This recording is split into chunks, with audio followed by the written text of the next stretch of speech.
Good morning, guys. So today I'm going to answer one important question that you guys have in your mind. So there are like a lot of comments that I find out in my video posts that oh, how many bikes do I own, and what all bikes do I own, and how do I own them? Yeah. So and the most funniest part of the question was that somebody asked, "Ki Bulu bhai, we got the answer for Bahubali. Why Kattappa killed Bahubali? But now we are struggling hard to find out the answer for what all bikes Bulu Bike own." So I'll answer that right away. Before that, yes, I am wearing the Rider Mania t-shirt. Yes, I had been to Rider Mania in the year, like last year I had been there. Anyway, so the thing is that I own about 14 bikes, as I have said earlier. How do I own these bikes? It's quite simple. I was always excited about owning different bikes. Okay, so if you ask me right now what bikes I use, so basically I use 4-5 bikes for my regular commuting and all that stuff. So first I have a FZ 150 over there, but then this is my most popular bike and my luckiest bike, because I started the YouTube channel with the first video was with this bike and all that. So the CBR 250, and then we have the Street 750 over here, and then we have the Ninja 650. So the Street 750, yeah, I don't use it most of the time. I'll just come to that. So the Gusto 125, the scooter, and the Star City, the oldest one, the luckiest one. That's how. Okay, what about the other bikes? So apart from this, I own a Versys 650, I own a Harley 883 and Iron 883, and a Himalayan, a Mojo, a Classic 350, Classic 500, I mean the Desert Storm, and then a Thunderbird 500, and the Duke 390 and the 200, both of them. Okay, so all of that sort. If you see the premium bikes, then it's very few. The Ninja 650, Versys 650, Street 750, and the Iron 883. So that's about the premium bikes, and rest of the bikes are like the 2 lakh segment bikes. Okay, so the fact is, how do I own these bikes? So if you are aware about the company called wickedride.com, so basically they have a scheme where you can aggregate bikes. So what happened a year or 1.5 year back, the founder of wickedride.com, who is a very good friend of mine, Vivekananda, so he actually approached me, ki Bulu, why don't you aggregate bikes with us? So we have got a scheme where you can buy a bike and attach them to Wicked Ride. So what happens? So basically, Wicked Ride, if you are aware, they are into renting of luxury bikes. Okay. So the idea initially, actually, it was very impressive. I thought, yeah, that's a good thing. So Vivek said me, see, the main advantage of this scheme is that you can own multiple bikes and you can ride them anytime you like.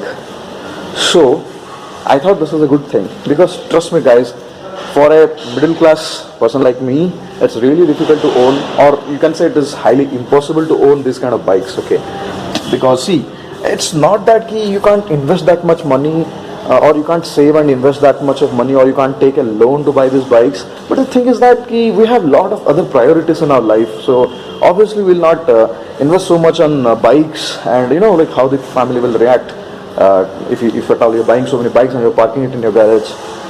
So what happened, then the idea was good, so I thought, okay, let's start with a couple of bikes. So then we started up with buying a Duke 200. Then I actually got the bike and then sent it to Wicked Ride. So one thing is that those bikes will have this black and yellow number board. I'll just show you. If you see the Harley Street 750, it is for rent. If you see the Ninja 750, it is for my personal use. So Ninja 750, the number plate will be like this, white and black.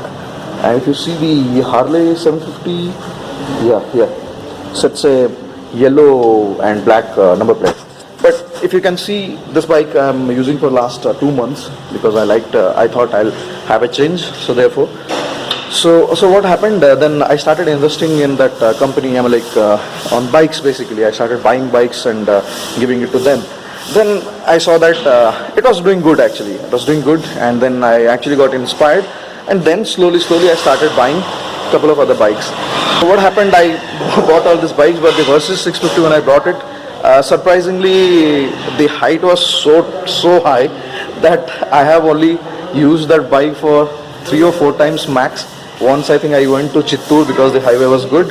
On the first day itself I went about 400 kilometers like that, but the height was quite tall for me. I'm a short guy, so that bike was not so impressive for me. But that's one of the best bike in India, you can say. I mean, like, it's very comfortable, but only issue with me is the height. So that bike recently, actually 2 months or 3 months back, I got it sold. So basically these bikes are aggregated with Wicked Ride. So basically I get a cut from whatever they earn, and then again the same amount I invest on the other bikes. So that is how in last 1.5 year or 2 year I could actually buy myself this many bikes. So basically I think about 9 bikes are aggregated with Wicked Ride. The rest of the bikes I use. So as I said, I mostly use my CBR 250 70% of the time, then 30% of the time I use the Ninja 650, and scooter, yes, my wife uses it, and sometimes I also use in city traffic conditions. So I think, guys, you have got the answer to the question.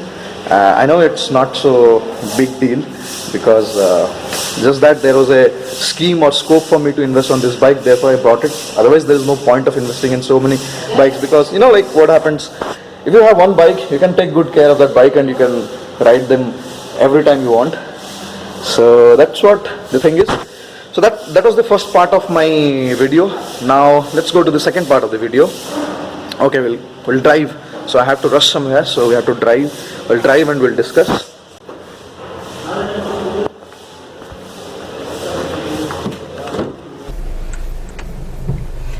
I hope, guys, you all have some kind of rituals that you follow every day for riding, driving, all the time. So I also follow a ritual that I start the vehicle and then roll it forward a little bit and then I roll it back. I know it actually doesn't help, but since childhood I've got that habit from our parents. So it's just a habit that we do, that we repeat almost every day. Okay, guys, so coming to the second part of the video. So basically there is also one more question which people ask me. I mean, like, my subscribers or my friends ask me, people, when are you going to do the first subscriber meetup? Okay, so the thing is that I really wanted to do a subscriber meetup, and this is going to be my first subscriber meetup, and I thought that once I reach 10,000 subscribers I'll do a meetup. And the current pace shows me that by June 15th or 20th, mostly by June 20th, I will reach the 10,000 mark. So guys, I would actually request you guys to attend my subscriber meetup at Bangalore. If you are at Bangalore, please do not forget to attend the meetup. That will really inspire me if you come down. So place and all I'll decide, and I'll let you guys know before a week or so. Even I'll do a live video about it. So basically the plan is on 18th of June, which is on a Sunday. Guys, please don't keep any rides, okay? So around 10 or 10:30 we can do a subscriber meetup at Bangalore. Mostly I'll do it at Whitefield. I'll find out a place where we can do a subscriber meetup. So that's the plan. So guys, please don't forget to attend that. If you have any rides, please do postpone it or cancel it. Just attend my subscriber meetup. I'll be very honest, I don't really know what to do in a subscriber meetup, but I really wanted to meet you guys as soon as possible. So let's catch up. And one more thing is that this year, as I said, I am also planning for the Leh trip. So initially actually I planned that I'll do a K2K trip, and I'll also add Leh to the same trip. And then again I saw that the kilometers was quite high. It's not that I cannot do it. I can do it, but what happens when I plan to shoot videos, it takes more time. And see, the more and more kilometers I cover, slowly the the excitement of creating video comes down, because body will be tired and you are there on a bike for so many days. So that's what is going to happen. So for that matter, I thought let's make it as 2 trips. One is a K2K ride, so Kashmir to Kanyakumari, basically that should be one ride, and the second ride should be the Leh ride. So now the plan is that I might do the Leh trip in the first week of July, and the Kashmir to Kanyakumari trip I'll do it in the month of September or October of that sort. I mean, because during that time I think the climate is also going to be good for highways and all that. So that's the time which I'm planning for the K2K ride. And around July I'll do the Leh trip. So this is going to be my fourth trip to Leh. And what I'll do, I'll start making videos about Leh very soon, because almost I know every bit of Leh. So I know what is the expenditure, so what kind of things you have to carry and all that stuff. And I'll do it with my wife only. That's the plan. I'll do it from Delhi. So yes, Delhi friends, we can have a subscriber meetup there. So after the meetup, I'll start my trip from Delhi. And that's everything about it, guys. So do let me know if you have any other questions. And yeah, why I could have made this video parking all my bikes at a place and taking a photo or video of it, but the problem is that, you know, like Wicked Ride has got multiple locations where the bikes are placed. So similarly my bikes are placed at multiple locations. Like one will be at Jayanagar, one will be at Indiranagar, then some other place. Even some bikes are there at Mysore. So it's not really possible for me to get all those bikes and then park it at a place and again get it back to those places.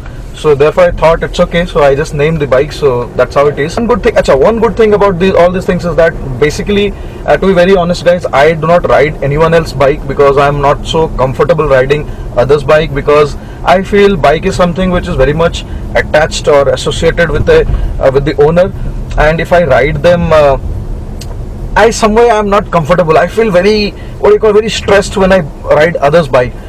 But because I have so many bikes, so it's very easy for me to review those bikes, because what I do, whenever I buy a bike, I keep it for like 2-3 months. I use it, I do the run-in, then I do a couple of other more kilometers, and then what I do, I forgot the list. There is also a Dominar, I just forgot.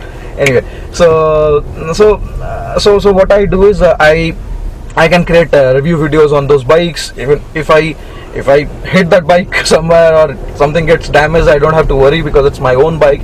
So therefore I do videos only on my bikes. If you have seen other bike reviews and all that, I ask the owner to either share his impressions, because it's all about ownership impressions. So I ask my friends to share, like you have seen a couple of videos, Vedant is there, some of my other friends are there. That's how I do. So that's all about it, friends. So out of these bikes which I said you, if you have anything about those bikes, I can answer them. And if you wanted to have exclusive reviews about those bikes, I can review them sometime. I can do comparison videos also. So those things we can do. So I hope you guys like this video, friends. If you like this video, please do not forget to hit the like button. And as always, kindly subscribe to my channel if you are not yet. And if you have subscribed already, then please do hit the bell button which is there below the video, so that will actually alert you about the updates. That's how it is, friend. I think I have answered all your questions very honestly. I always wanted to keep this channel with honesty and all that stuff. Chalo guys, have a great day. Bye bye. So guys, do follow me on Facebook and Instagram. It's the same profile, Bulu Biker.